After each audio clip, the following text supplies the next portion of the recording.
ये भी जरूर मैं जानना चाहूंगी कि एक तो इमरान खान साहब की मुलाकात को भी लेके आपको पता है कि पूरा मामला जो सामने है, आप हंस रहे मुस्कुरा रहे हैं क्योंकि आई एम श्योर कि आप देख रहे हैं कि आपके ओपोनेंट्स किस मुश्किलात से गुजर रहे हैं।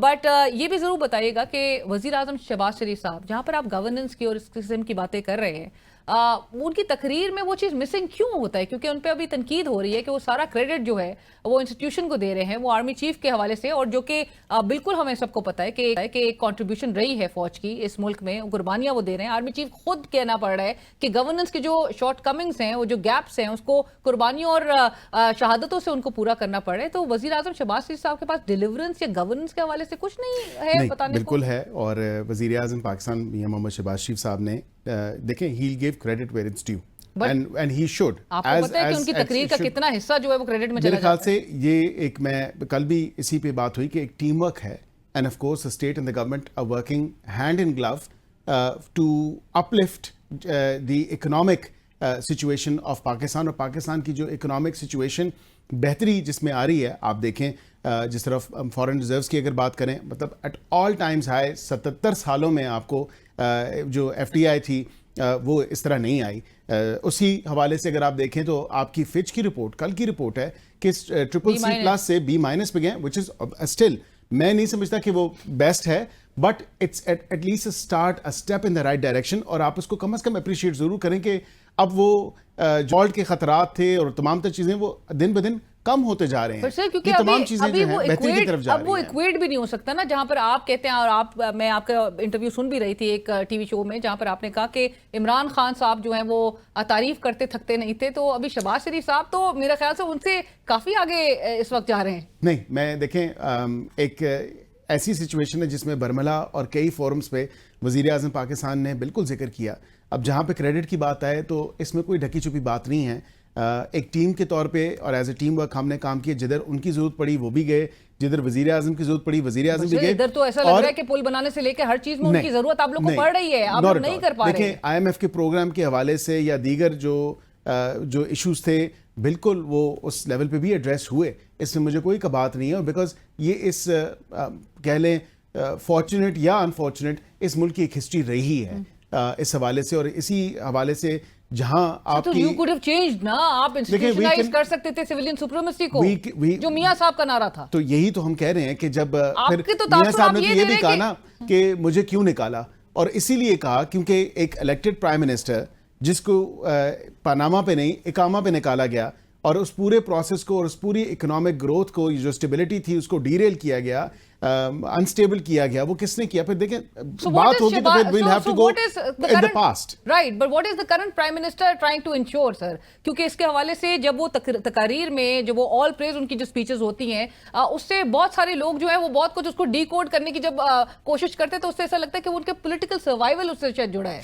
नहीं, नॉट एट ऑल। ये बड़ा गलत तासुर है कि हमारा पॉलिटिकल सर्वाइवल शायद इस चीज से जुड़ा हुआ है। ये कतन एक गलत नजर से देखा जा रहा है कि गलत एब्डिकेशन ऑफ रोल भी हो गया, आपकी ड्यूटी भी हो गया। जहां मैं समझता हूं एक आर्टिकल 245 के हवाले से जो civil administration, arm forces in aid of civil administration, वो बिल्कुल जहां जहां हमें जरूरत पड़ी है हमने बिल्कुल वो आप लोग को हर तरफ जरूरत पड़ रही है। नहीं, नॉट एट ऑल। मैं ये लीना साहिबा बसद एहतराम, मैं ये जरूर कहूंगा कि बिल्कुल हमारा एक मुल्क की एक तारीख है जिसमें अगर आप उसको देखें तो लेबल भी लगता है कि पाकिस्तान एक सिक्योरिटी स्टेट है। और जियो पोलिटिकल सिचुएशन के हवाले से देखें, जियो स्ट्रेटेजिक जो आप उस पैरामीटर्स के हवाले से देखें, तो उसमें बिल्कुल अब ये वही चीज़ है कि जो हम 12 दफ़ा, और मैंने कितनी दफ़ा कहा, और ये तो इंटरनेशनल अखबार ने भी कंफर्म कर दिया कि the weapons left behind by US administration at the time after fall of Kabul, उसके बाद वो वही हथियार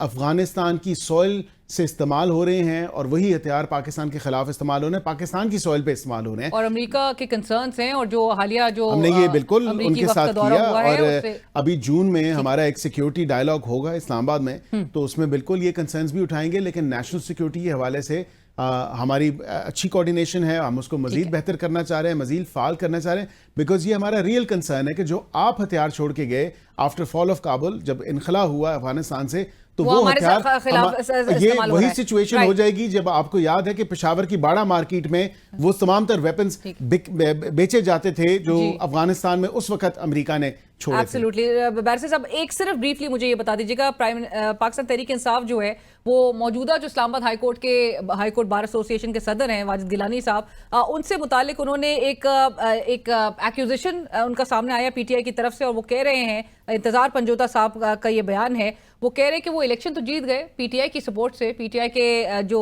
तमाम अरकान थे उनकी सपोर्ट से, लेकिन हुकूमत की मराहत और फंड्स की लालच में सदर हाई कोर्ट बार इस्लामाबाद ने अपनी बदनीयती जो है वो दिखाना शुरू कर दी है।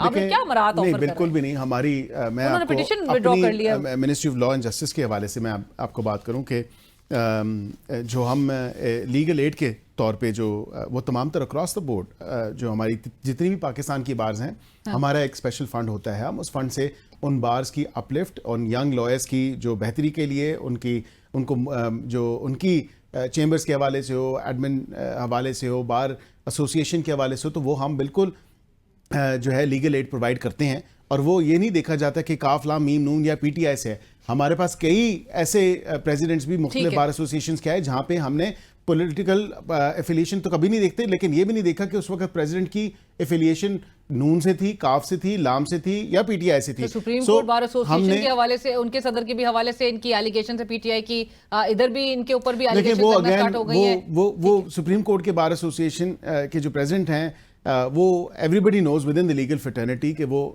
जेयूआई की भी सपोर्ट थी, हमने भी बिल्कुल उनको सपोर्ट किया। ठीक है, तो इसमें ऐसी कोई बात नहीं है। बट वो एक्यूजेशन ये असल आप लोग टारगेट है कि ग्रीनर पैस्चर्स जहां पर दिखाई जा रहे हैं। मैं समझता हूं पीटीआई फिल वक्त तजब्जब का शिकार है और उनके अपने अंदर, मुझे याद है कि अखबार जहां एक रसाला आता था या शायद अभी भी आता है, 7 औरतें 7 कहानियों वाली अभी फिल वक्त सिचुएशन है उनकी, कि हर किसी की कहानी मुख्तलिफ है, हर किसी का नैरेटिव मुख्तलिफ है विद इन पीटीआई, और एक आपस में इनकी इतनी डिवीजन है, एक इंटरनल स्ट्रगल से गुजर रही है party. But thank you so much barrister साहब for joining us. Barrister Aqeel Malik, वजीर मुमलिकत बराए कानून व इंसाफ, इस वक्त हमारे साथ प्रोग्राम में शरीक थे। इसी के साथ ही नाज़रीन बढ़ते एक ब्रेक की तरफ।